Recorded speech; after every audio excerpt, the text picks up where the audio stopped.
रहीम। आज एक बहुत तारीखी फ़ैसला क्या प्रोसीडिंग्स शुरू हुई और उसका आज ही फ़ैसला भी हो गया। आपको पता है बहुत सारी परेशानी थी, बहुत सारा इब्हाम था।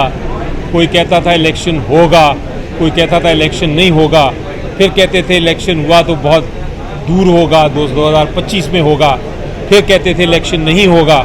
तो ये परेशानी का आलम पूरा, उसमें हमारी इकॉनमी भी सफ़र कर रही थी, हम लोग खुद सारे परेशान थे और कोई पता नहीं था कि क्या होगा। सुप्रीम कोर्ट ऑफ पाकिस्तान ने आज बड़ा वाज़ेह तौर पे ऑब्ज़र्व किया कि इलेक्शन 90 दिन में होना था और होना चाहिए। सुप्रीम कोर्ट ने ये भी कहा कि इलेक्शन की तारीख देना, अगर नेशनल असम्बली को प्रेसिडेंट ने डिज़ोल्व किया है तो प्रेसिडेंट की ज़िम्मेदारी है और इलेक्शन कमीशन ऑफ पाकिस्तान उसके मुताबिक schedule they. Election commission of Pakistan को बुलाया गया और आज जो ऑर्डर दिया है, जो फ़ैसला किया है सुप्रीम कोर्ट ऑफ पाकिस्तान ने, उन्होंने कहा है कि आप प्रेसिडेंट ऑफ पाकिस्तान के पास आज ही जाएं। दोनों जो एक आइनी पोस्ट है प्रेसिडेंट की और आइनी इदारा है इलेक्शन कमीशन ऑफ पाकिस्तान का, वो दोनों बैठें, एक दूसरे के साथ मुशावरत करें और फिर प्रेसिडेंट साहब आज ही तारीख सेटल कर दें, अनाउंस कर दें और कल सुप्रीम कोर्ट ऑफ पाकिस्तान को सुबह आके इन्फॉर्म कर दें। लेकिन सबसे ज़रूरी चीज़ जो सुप्रीम कोर्ट ऑफ पाकिस्तान ने बड़ी क्लियरली वाज़ेह किया है और इसीलिए मैं कहता हूँ कि आज हिस्टोरिक प्रोसीडिंग्स थी और मेरा ख्याल है पूरी पाकिस्तानी कौम का दिल खुश हो जाना चाहिए, और वो ये कि सुप्रीम कोर्ट ऑफ पाकिस्तान ने कहा कि एक बार कल या आज ये तारीख अनाउंस हो जाएगी और हमें इन्फॉर्म कर दिया जाएगा, तो उसके बाद ये तब्दील नहीं की जाएगी। It will be written in stone, ये अल्फाज इस्तेमाल किए और ये कहा कि उसके अगर किसी ने खिलाफ वर्जी की तो फिर वो उसका रिस्पॉन्सिबल भी होगा, वो उसके कॉन्सिक्वेंसेस जो भी उसके नताइज हैं उसकी वायलेशन के वो भी होंगे। और हो सकता है उन्होंने कहा तो नहीं लेकिन इशारा ज़रूर किया कि आर्टिकल 6 क्यों नहीं लगेगा उस किस्म की सिचुएशन में जो हाई ट्रीज़न है। तो ये मेरा ख्याल है इससे अहम केस की समाअत नहीं हो सकती थी। बहुत देर बाद खुशखबरी मिली है। पीटीआई का कॉन्स्टेंटली ये एक स्टैंड रहा है कि इलेक्शन कराओ। पीटीआई ही एक जमात है जो इलेक्शंस की बात करती रही है। आज पीपल्स पार्टी ने भी उसमें शमूलियत की है और वो भी हमारे साथ खड़े थे कि हम इलेक्शन हम चाहते हैं।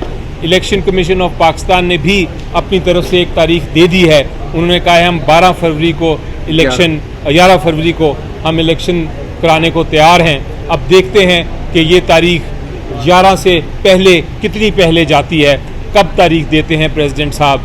आज इंशाल्लाह इसका फ़ैसला होगा और कल फिर सुप्रीम कोर्ट इसकी समाअत करेगा। अली भाई, दो छोटे से सवाल है। वो एक ये कि इस सारे अमल के अंदर फरवरी में देखें तो जो असम्बली हमारी डिज़ाल्व हुई है उसके बाद पंजाब की हुकूमत ख़ास तौर पे उसको तकरीबन 8 से 10 माह हो जाएंगे।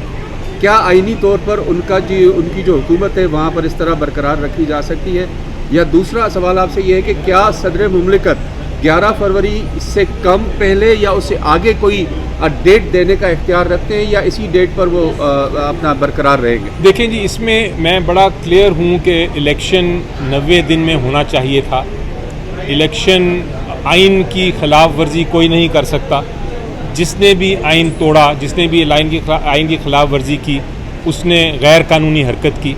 लेकिन इस वक्त ज़्यादा ज़रूरी क्या ये है कि हम माजी में जाएं और हम वही लड़ाइयाँ करते रहें और बहस करते रहें कि कौन दुरुस्त है, कौन गलत है, किसने गलती की।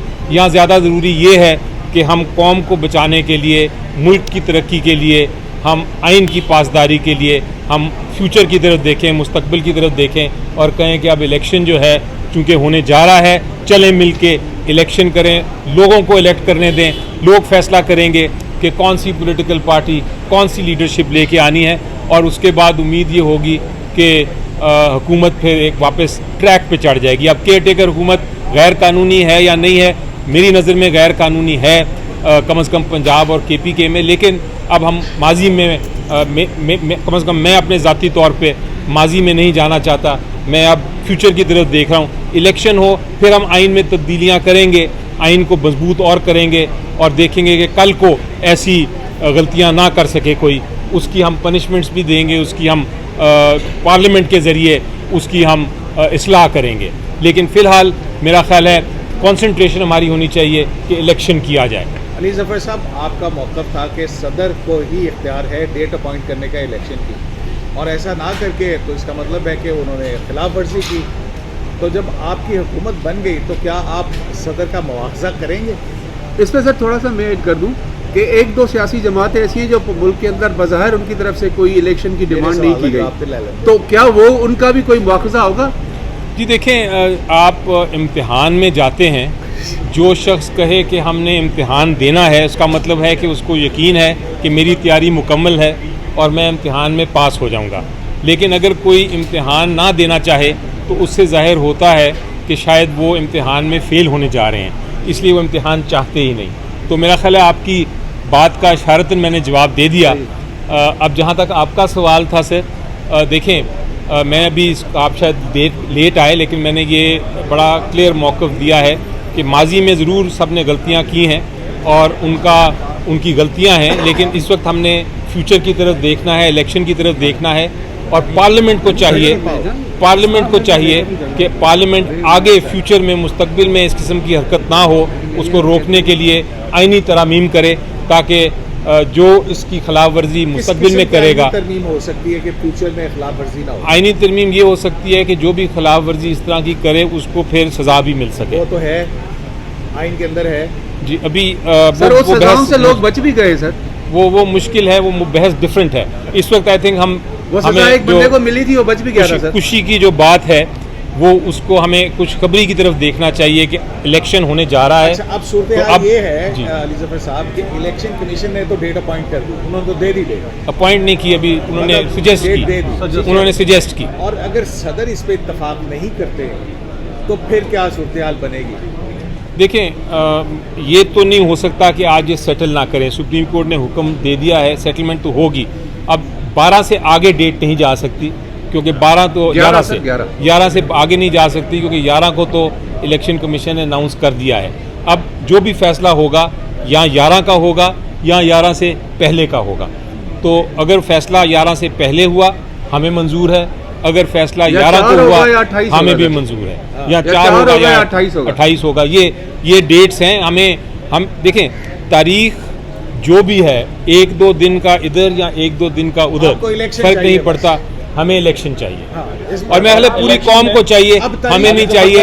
ये सारे आपके देखने वाले उनको भी चाहिए। मतलब ये है कि तारीख कोई भी दे, इलेक्शन कमीशन दे, सदर दे, हमें इलेक्शन दे। बिल्कुल।